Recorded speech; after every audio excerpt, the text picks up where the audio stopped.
Hello students, I am back again. आज हम लोग कुछ टॉपिक को डिस्कस करेंगे।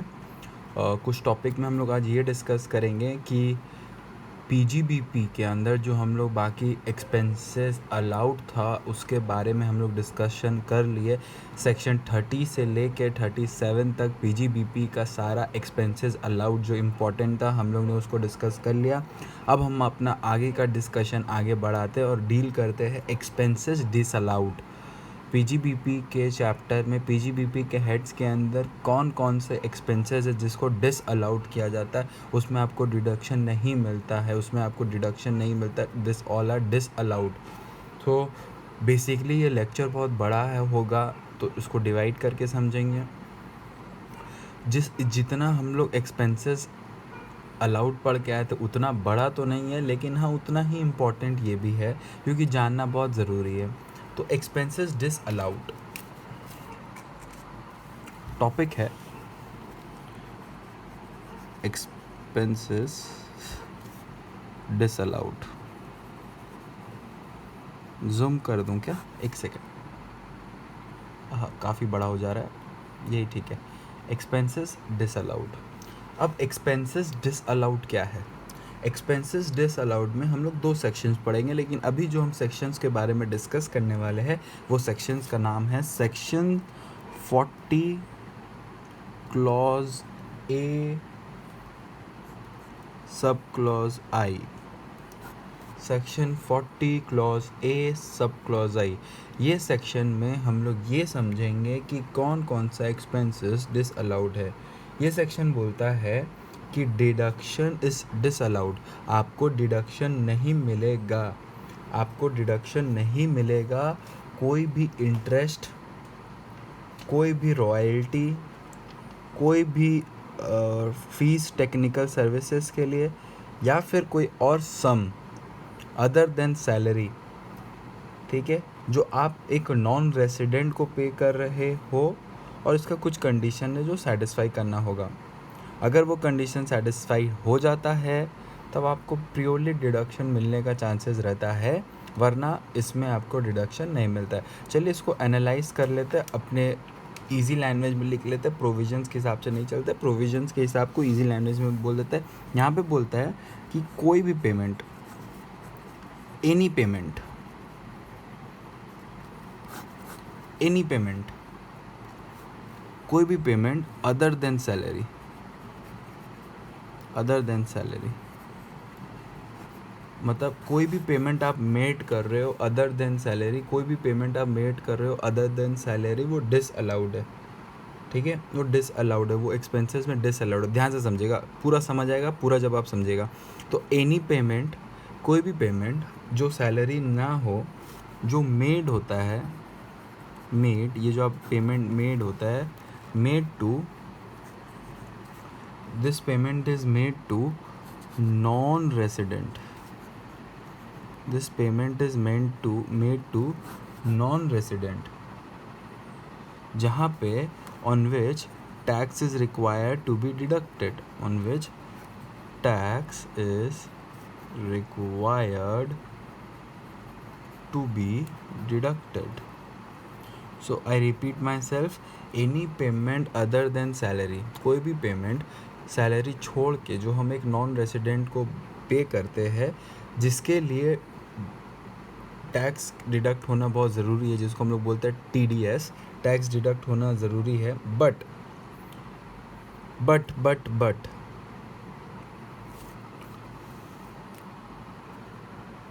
दो ऑप्शन आ जाता है यहाँ पे, आपके पास 2 ऑप्शन आता है। Tax is required to be deducted, आप टैक्स डिडक्ट किए हो, आप टैक्स डिडक्ट नहीं किए हो, नो टैक्स डिडक्शन। दूसरे तरफ आप टैक्स डिडक्ट कर लिए हो, टैक्स डिडक्ट कर लियो बट डिपॉजिट नहीं कियो, बट नॉट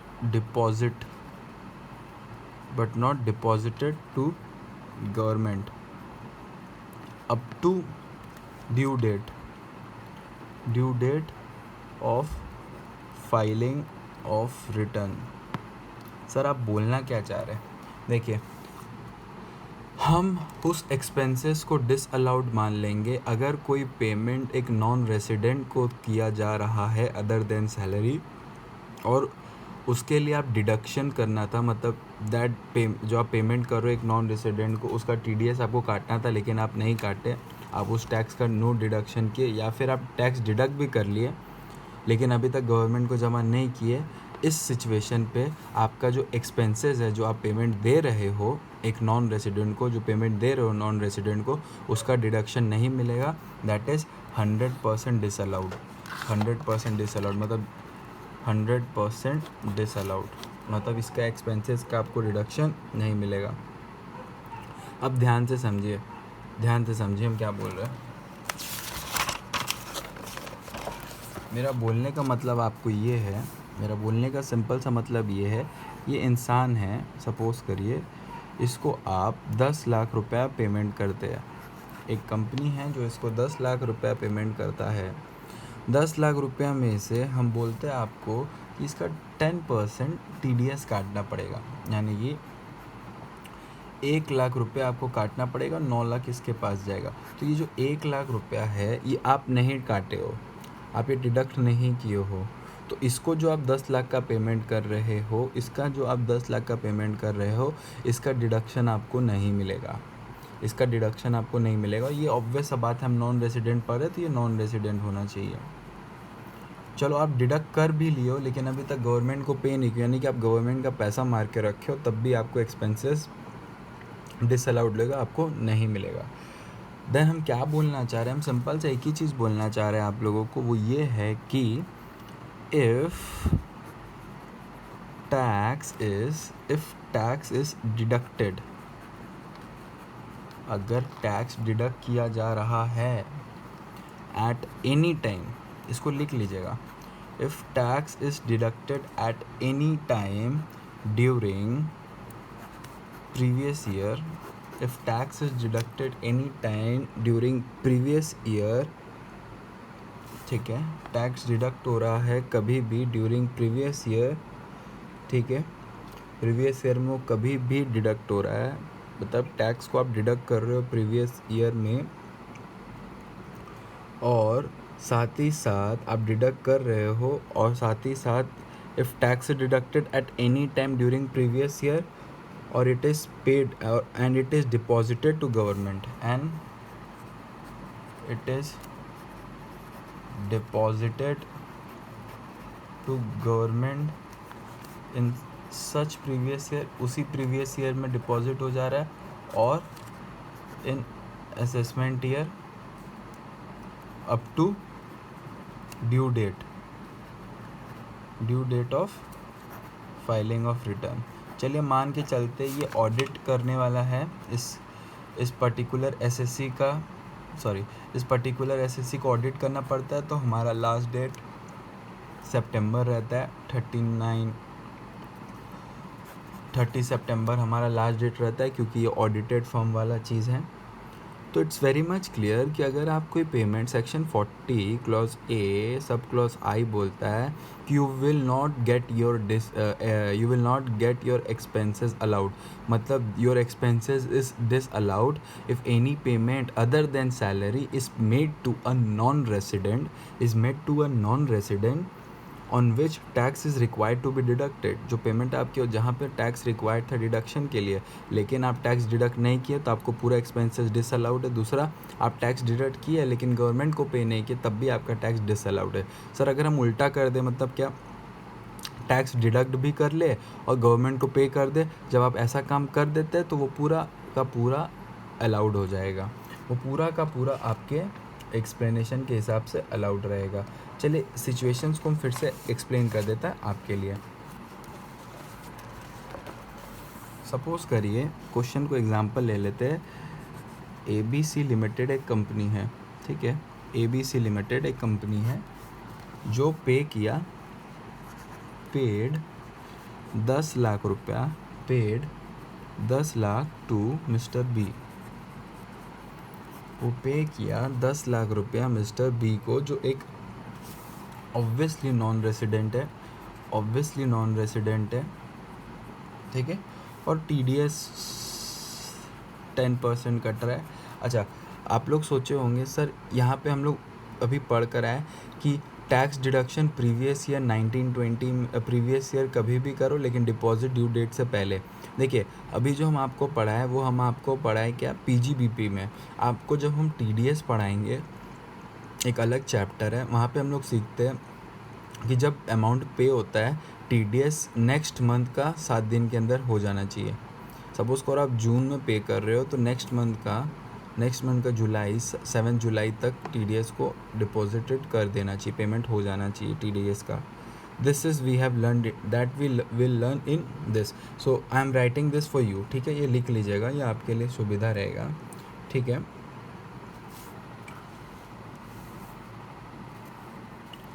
ऐसे मार्क कर दीजिएगा। For the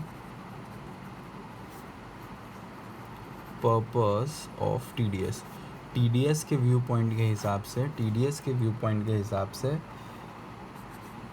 ABC limited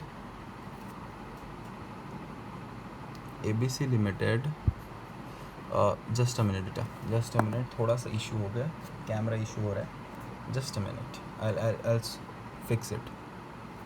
I'll fix it, wait।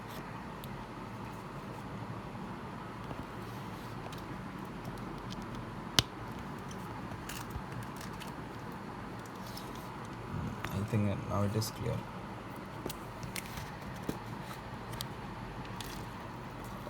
Okay, fine, now it's fine I guess। No,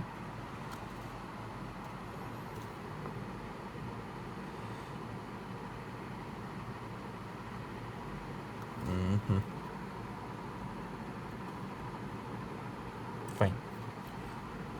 for the purpose of TDS ABC limited जो है, जो एबीसी लिमिटेड है वो शुड डिडक्ट, चलिए यहाँ पे जो हम लोग पेड थे ना, यहाँ लिख लीजिए paid, ABC limited paid 10 lakh to mister B on 5 June 5 जून को पेमेंट कर दिए थे। तो एबीसी शुड डिडक्ट, अब टीडीएस के व्यू पॉइंट के हिसाब से समझिएगा, तो ABC limited should deduct 1 lakh rupees, 10%, 1 lakh का, 10 लाख का तो 1 लाख हुआ, तो 1 लाख रुपया इसको डिडक्ट करना पड़ेगा। शुड डिडक्ट 1 लाख रुपया on 5/6/19 and same should be deposited to government up to 7th जुलाई 2019। ये टीडीएस का कंसेप्ट है जहाँ पे हम लोग यही सीखते हैं कि जिस मंथ में आप पे कर रहे हो उसके नेक्स्ट मंथ में आपको टीडीएस को डिपॉजिट कर देना पड़ेगा for the purpose of TDS compliance को फॉलो करते हुए। लेकिन but for PGBP under section 40 clause A I, ठीक है, but for PGBP under section 40 clause A I, तो जो इस सिचुएशन पे एबीसी लिमिटेड है हमारा शुड डिडक्ट, ये डिडक्ट कर सकता है, सॉरी, शुड डिडक्ट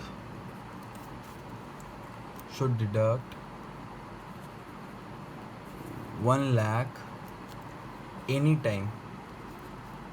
टाइम कभी भी डिडक्ट कर सकता है ड्यूरिंग प्रीवियस ईयर 1920, हमारा प्रीवियस ईयर 1920 है, so during any time previous year 1920 and same should be deposited and same should be deposited, ये डिपॉजिट हो जाना चाहिए to government during previous year 1920 और up to due date of filing of return, up to due date of filing of return, जो आपका due date पड़ रहा है उसमें कर लेना होगा पीजीबीपी के हिसाब से। तो सर अगर हम लोग को डिडक्शन लेना है तो हम लोग को ये TDS का जमा गवर्नमेंट को करना पड़ेगा, तो हम लोगों को एक्सपेंसेस जो डिसअलाउड था वो अलाउड हो जाएगा.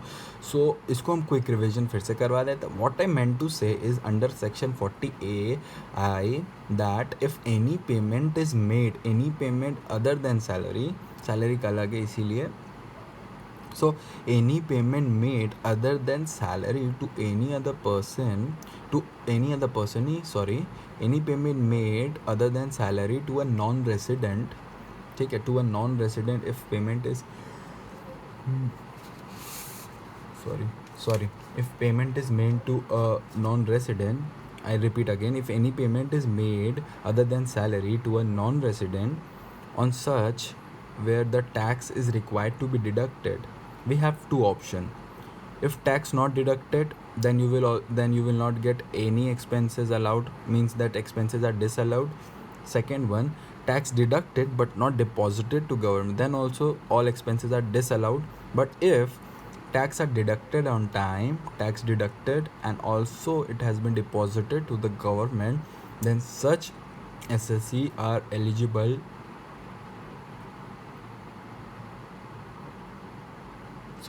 and such SSCs are eligible to get deduction under section 40, will get deduction, means that expenses will be allowed. Okay, let me explain you with certain situations. For example, we have XYZ, ठीक है, limited. Let us discuss. In this first situation, tax not deducted. Tax deduct करने का बात था लेकिन tax deduct नहीं हुआ, तो ये जो 10 लाख रुपया है इसका एक्सपेंसेस जो है ये डिसअलाउड है, डिसअलाउड नहीं मिलेगा आपको. ठीक है. दूसरा, टैक्स डिडक्ट हुआ, टैक्स डिडक्टेड ऑन 1/5/20, 1/5/20 में टैक्स डिडक्ट हुआ. बेटा पेमेंट किए, सपोज कर लीजिए वही एग्जांपल ले लेते हैं, इसके पहले वाला पेमेंट किए 5 जून को, ठीक है, 1920 वाला प्रीवियस ईयर में किए, और टैक्स डिडक्ट कर रहे हैं नेक्स्ट प्रीवियस ईयर में 2021. हम लोग पढ़ कर आए क्या कि आप टैक्स डिडक्ट करिए प्रीवियस ईयर में और उसका पेमेंट भेज रहे आप प्रीवियस ईयर में या नेक्स्ट ड्यू डेट में, लेकिन यहाँ पे टैक्स डिडक्ट ही नेक्स्ट ईयर में हो रहा है, तो यहाँ पे भी आपका 10 लाख जो है वो डिसअलाउड. तीसरा क्या है, तीसरा बोल रहा है कि सपोज करिए टैक्स डिडक्ट हो गया आपका 5/6/9 को ही, 19 को ही, जिस दिन पेमेंट किए उसी दिन हम टैक्स डिडक्ट कर लिए, लेकिन हम डिपॉजिट नहीं किए, बट नॉट डिपॉजिटेड. इस सिचुएशन पे भी आपका डिसअलाउड रहेगा क्योंकि आपको पेमेंट करना चाहिए था. चौथा नंबर, टैक्स डिडक्ट किए हम लोग 5/6/19 को, ठीक है, एंड डिपॉजिट किए हम लोग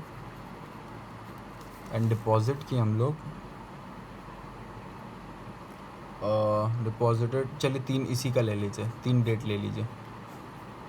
डिपॉजिट किए हम लोग 7/7/19 को, यहाँ पे ले लीजिए 7/7/20 को, ठीक है, और यहाँ पे ले लीजिए आप 7/10/20 को. 3 तो है. सर मनी का पेमेंट कब हुआ था? 5/6/19. डिपॉजिट कब तक करना है? उसी प्रीवियस ईयर में या ड्यू डेट जो रिटर्न ऑफ इनकम फाइल करने का. सर ये ऑडिट करता है तो इसका ड्यू डेट 30 सितंबर है, तो सर टैक्स डिडक्ट कर लिए थे हम लोग 5/6/19 को. हम बोले वेरी गुड. डिपॉजिट कब किए? 7/7/19. अच्छा कर लिए क्या डिपॉजिट आप अच्छा से, वाह. तो यहाँ पे आपका जो 10 लाख के एक्सपेंसेस है वो अलाउड हो जाएगा. सर काट लिए थे इधर, डिपॉजिट किए 7/7 में, ड्यू डेट कब है? ड्यू डेट 30 सितंबर है सर, 9 को. ओ वाह, यहाँ भी 10 लाख अलाउड हो जाएगा. सर काटे तो इधर थे लेकिन जो ये वाला बियर है ये नेक्स्ट प्रीवियस ईयर में डिडक्ट कर रहे हैं और ड्यू डेट 30 सितंबर था.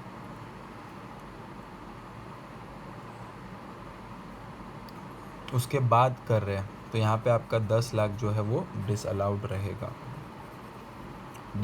रहेगा इन द प्रीवियस ईयर 1920। यहाँ पे आपको इस एक्सपेंसेस का अलाउवेंट नहीं मिलेगा। I hope you guys are clear in this concept. It's very much simple. It totally say if any person is making any payment other than salary to a non-resident, and if such non-resident and on such tax is required to be deducted, and if tax is not deducted first, and दूसरा it has been deducted but not yet deposited to the government, then all the expenses which are given to the non-resident will be disallowed. It will be only allowed if you satisfy these two condition. What? Tax is deducted, दूसरा tax is deducted and have been deposited in perfect time. Okay, in perfect time. More over provision और आगे को explain करता है। Provision बोलता है कि यहाँ पे जो आपका 10 लाख डिसअलाउड हुआ है, यानी कि प्रीवियस ईयर 1920 पे पेमेंट मतलब आपको डिडक्शन नहीं मिलेगा, एक्सपेंसेस डिसअलाउड है। लेकिन हो सकता है सिंपल सा बात ये हो सकता है कि सपोज़ करिए यहाँ पे सपोज़ करिए टैक्स डिडक्ट हो गया, टैक्स हैज़ बीन डिडक्टेड, लेकिन उस प्रीवियस ईयर में नहीं हुआ जब पे हुआ, सब्सिक्वेंट ईयर में हुआ है। ठीक है, मतलब 1920 में पे हो रहा था, ठीक है, 1920 पे पेमेंट किए थे, लेकिन आप जो टैक्स डिडक्ट किए वो 2021 में किए, ये पहला चीज़। दूसरा, टैक्स डिडक्ट हो गया प्रीवियस ईयर में,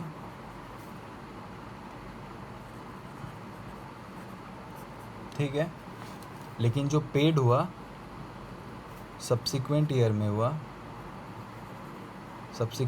में हुआ और आफ्टर ड्यू डेट हुआ, मतलब सितंबर 30 के बाद हुआ। इन दोनों सिचुएशन पे क्या होगा, इन दोनों सिचुएशन पे ये बोला कि जो डिडक्शन पे कर रहे हो, तो जो आप पे कर दिए आपको इसका डिडक्शन मिलेगा हम उस ईयर में जब आप इस टैक्स को पे किए। अब ध्यान से समझिए, हम लोग टैक्स का पेमेंट 5/6/19 को कर रहे थे, पेमेंट हो रहा है, ठीक है, पेमेंट पेड, लेकिन पहला में tax has been deducted in subsequent year. ये फॉल हो रहा है आपका प्रीवियस ईयर 1920 में, ठीक है, लेकिन हम टैक्स को डिडक्ट कर रहे हैं, अभी तक हम कुछ नहीं किया, टैक्स को हम डिडक्ट कर रहे हैं। अगर सपोज़ करिए 1/4/20 में नेक्स्ट ईयर हो गया, ये एक सिचुएशन हुआ। दूसरा बोल रहा है कि टैक्स चलिए डिडक्ट कर लिए, यहीं पे 5/6/19 को ही हम टैक्स डिडक्ट कर लिए, लेकिन पे कर रहे हैं हम वही 7/11/20 को। तो इन दोनों केस में जिस प्रीवियस ईयर में आप पे कर रहे हो उसी प्रीवियस ईयर में आपको डिडक्शन मिल जाएगा, यानी कि यहाँ पे हम लोग को प्रीवियस ईयर 2021 में डिडक्शन मिलेगा, ना कि 1920 में। क्लियर हुआ? इट वॉज़ वेरी सिंपल, ठीक है, बहुत सिंपल था। तो ये जो 10 लाख रुपए ये अलाउड हो जाएगा नेक्स्ट ईयर के लिए। तो this was all about the section 40A1, ठीक है, 48(1) के बारे में ये डिस्कशन था। चलिए एक चार्ट बना के इसको और अच्छी तरह से क्लियर कर लेते हैं। इस पर हम इतना टाइम डिवोट इसलिए कर रहे हैं क्योंकि इसके बाद जो सेक्शन आएगा 40A(IA) वो सिमिलर है, बस हल्का सा चेंजेस, 3 चीज़ में चेंजेस है, वो पढ़ लेंगे, बाकी सब क्लियर हो जाएगा। इसीलिए हम इसमें थोड़ा ज़्यादा टाइम डिवोट कर ले रहे। कोई ज़्यादा चेंजेस नहीं मिलेगा आपको इसमें, मतलब ज़्यादा टाइम नहीं लगेगा। ये देखिए,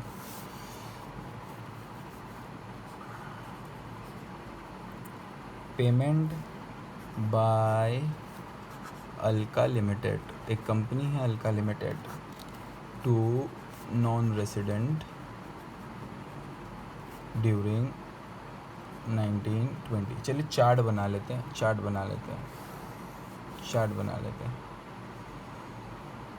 ये हो गया हमारा अमाउंट,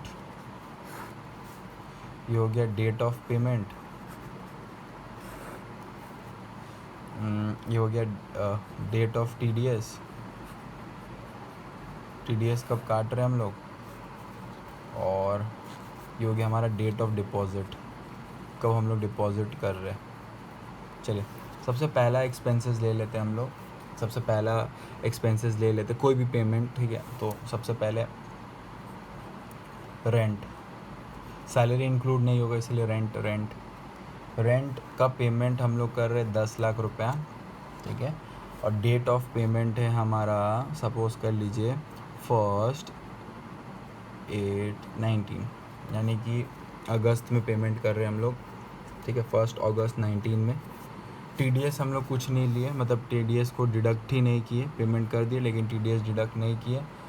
तो डेट ऑफ डिपॉज़िट भी नील है, डिपॉज़िट भी नहीं किए, टीडीएस भी नहीं काटे, गवर्नमेंट को डिपॉज़िट भी नहीं किए।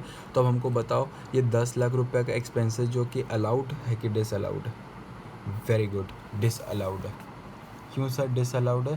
क्योंकि हम टीडीएस काटे, हम लोग को इसमें काटना चाहिए था लेकिन हम लोग टीडीएस काटे भी नहीं और डिपॉजिट काटे नहीं, तो डिपॉजिट काट करेंगे, इसलिए डिसअलाउड है। चलिए दूसरा ले लेते हैं इंटरेस्ट हमारा लग रहा है, सपोज़ करिए 5 लाख रुपए का, ठीक है। और इसका पेमेंट हम कर रहे हैं 1 जनवरी 20 को, टीडीएस काटे हम लोग 1 मार्च 20 को, और इसका पेमेंट हम लोग डेट ऑफ डिपॉज़िट गवर्नमेंट को कर दे रहे 15/3/20 को। सर यहाँ पे 2 कंडीशन जो था हम लोग को देखना है, सबसे पहले कि आप टीडीएस को दे रहे हो, आपको सबसे पहले देखना है कि आपका डेट ऑफ पेमेंट क्या है। सर मेरा डेट ऑफ पेमेंट, जो डेट ऑफ टीडीएस का डेट ऑफ पेमेंट है मेरा, वो 1/1/20 है। हम बोले वेरी गुड, उसी प्रीवियस ईयर में। और जो हमारा डेट ऑफ टीडीएस है डिडक्शन काटने का, उसी प्रीवियस ईयर में। हम बोले चलिए वेरी गुड, ये भी उसी ईयर में। डेट ऑफ डिपॉजिट क्या, ड्यू डेट से पहले? हाँ सर 30 सितंबर से पहले ही है। हम बोले चलो वेरी गुड, जब ये सब सेटिस्फाई हो जा रहा है तो आपको 10 लाख का क्या बोलते हैं एक्सपेंसेस अलाउड रहेगा।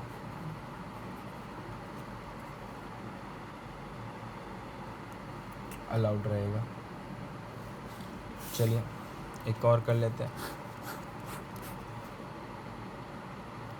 सपोज़ करिए रॉयल्टी ले लेते हैं, 20 लाख का पेमेंट है, डेट ऑफ डिपॉजिट पेमेंट 25/3/20 ले लीजिए, ठीक है। और डेट ऑफ टीडीएस भी 25/3/20 ले लीजिए।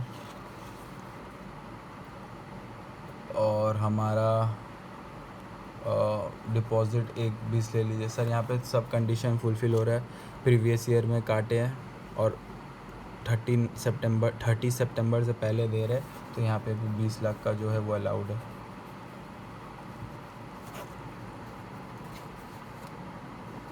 So this was all about section 41A के बारे में हम लोग पढ़ लिए। तो एक अमेंडमेंट आया था 2019 के अमेंडमेंट में, जिसमें ये बोला था कि अगर कभी एसएससी फेल हो जाता है, सपोज़ करिए जो एसएससी है वो नॉन रेसिडेंट को पेमेंट दिया लेकिन टीडीएस काटना वो भूल गया, ठीक है, टीडीएस काटना भूल गया, जो पेयर था वो टीडीएस काटना भूल गया। उस सिचुएशन पे अगर पे ही सबमिट कर देता है टैक्स, अपने साइड से याद रख के वो खुद सबमिट कर देता है टैक्स, तो ऐसा मान लिया जाएगा कि एसएससी जो है वो डिडक्ट कर लिया टैक्स को और पेड कर दिया टैक्स को, और उसको अलाउड मिल जाएगा, मतलब उसके एक्सपेंसेस अलाउड मिल जाएगा। ये अमेंडमेंट था, ध्यान दीजिएगा। चलिए moving on to our next section, जो बहुत ही सिमिलर है, सिमिलर ही है, सेक्शन 40A और IA, बस सिमिलर है। इसमें 3 चीज़ का फ़र्क है। वहाँ पे हम लोग पेमेंट दे रहे थे any payment other than salary. ध्यान से 3 चीज़ का फ़र्क है। ये सबसे पहले रेसिडेंट ऑफ इंडिया को आप पेमेंट दे रहे हो यहाँ पे, दूसरा एनी पेमेंट दे रहे हो, एनी पेमेंट मतलब वहाँ पे हम लोग एनी पेमेंट दे रहे थे अदर देन सैलरी, वहाँ सैलरी इंक्लूड नहीं था। यहाँ पे एनी पेमेंट, यहाँ आप एनी पेमेंट सैलरी के साथ any payment made to resident of India, जहाँ पे टैक्स डिडक्शन होना ज़रूरी है, या फिर डिडक्ट कर लिया लेकिन डिपॉजिट नहीं किया तो आपको एक्सपेंसेस अलाउड नहीं मिलेगा। लेकिन हमेशा याद रखिएगा वहाँ पे 100% डिस अलाउड था, यहाँ पे सिर्फ और सिर्फ 30% डिस अलाउड रहेगा आपके पेमेंट का। बाकी जो 70% है उसका एक्सपेंसेस आपको अलाउड रहेगा ऑटोमेटिकली, लेकिन ये जो 30% है वो डिस अलाउड रहेगा। 30% जो है वो डिस अलाउड रहेगा कंपेयरली। जो 30% जो हम बोल रहे हैं वो डिस अलाउड रहेगा आपका। मतलब क्या, सपोज़ कर लीजिए मैं आपको बोलता हूँ कि आप 10 लाख दिए हैं रेसिडेंट को, ठीक है, कोई रेसिडेंट को दिए। सपोज़ करिए हम बोल सकते हैं आपको कि ABC लिमिटेड, जो ABC लिमिटेड हमारा कंपनी है वो 10 लाख पे किया है रेसिडेंट को। कब पे किया सर? वो पे किया 1/5/19 को। TDS का रेट कितना है सर? वही 10% ले लो, मतलब 1 लाख। सो सबसे पहले नो TDS मतलब टैक्स डिडक्ट ही नहीं किया, तो यहाँ पे आपका डिस अलाउड है, क्योंकि टैक्स डिडक्ट करना था और पे करना था तो डिस अलाउड है। तो वहाँ पे हम लोग डिस अलाउड पूरा 10 लाख का कर रहे हैं, तो यहाँ पे डिस अलाउड सिर्फ 30% होगा, पूरा नहीं होगा। यानी कि 10 लाख का 3 लाख अलाउड होगा, सॉरी डिस अलाउड रहेगा, और बाकी 7 लाख का आपको अलाउड मिलेगा, बाकी 7 लाख का आपको अलाउड मिलेगा। ये वही सेम सिचुएशन है, सेम थिंग है, उसमें कोई चेंजेस नहीं है, आप बस गो थ्रू कर लीजिएगा, सेम चीज़ है प्रोविज़न के हिसाब से, नथिंग चेंज एट ऑल। जो चेंजेस था वो ऊपर 3 में था, वहाँ आपको 100% मिल रहा था। यहाँ पे एनी पेमेंट इंक्लूड है, वहाँ any payment other than salary था। वहाँ पे रेसिडेंट नहीं, नॉन रेसिडेंट थे, यहाँ पे रेसिडेंट ऑफ इंडिया के बारे में बताया गया है, ठीक है। उसके बाद एक सेक्शन आता है जिसको बोलते हैं, एक सेक्शन आता है, छोटा छोटा सेक्शन है, बहुत छोटा छोटा, जिसको बोलते हैं सेक्शन 40A III। यहाँ पे भी बोलता है डिडक्शन आपको नहीं मिलेगा। लिख लीजिएगा आप कि अगर सैलरी पेड होता है किसी नॉन रेसिडेंट को, it is only for salary, ठीक है, एनी पेमेंट, यहाँ पे सिर्फ सैलरी का बात कर रहे हैं। 40AI में सैलरी को एक्सक्लूड किया था, यहाँ पे खाली सैलरी का बात कर रहा है उसी को, कि अगर कोई सैलरी पेड होता है नॉन रेसिडेंट को तो वो 100% डिस अलाउड है if tax not been deducted and क्या बोलता है deposited as per TDS chapter.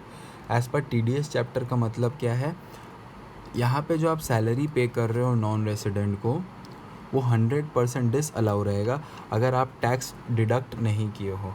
और यहाँ पे PGBP वाला कंसेप्ट नहीं आता, यहाँ पे TDS वाला कंसेप्ट आ जाएगा 40AI में। सपोज़ करिए आप एक नॉन रेसिडेंट को 100 रुपये दे रहे हो और इस 100 रुपये में आपको टैक्स काटना था 10%, यानी कि 10 रुपये। आप 10 रुपये नहीं काटे तो TDS का रूल क्या है कि जिस मंथ में आप पेमेंट करो नेक्स्ट मंथ तक आपको पैसा डिपॉजिट करवा देना है, ठीक है। तो 10 रुपये आप दे रहे हो जून में सपोज़ करिए, तो जुलाई का 7 जुलाई तक आपको पेमेंट कर देना है TDS का, वही वो बोल रहा है। अगर आप ऐसा नहीं करते हो तो ये जो आप एक्सपेंसेस 100 रुपये दिए उसमें आपको डिसअलावेंसेस मिलेगा, उसमें आपको डिसअलावेंसेस मिलेगा। So this was all about the expenses allowed, जहाँ पे हम लोग section 40 clause AI, clause AIA, 40A clause III के बारे में डिस्कस किए। If you face any doubts please refer me, call कर लीजिए सम्स को डिस्कस किए, क्योंकि ये शॉर्ट फॉर्म में हम लोग एक्सप्लेन कर लिए, ये आपको हेल्प करेगा। So thank you so much, will meet again.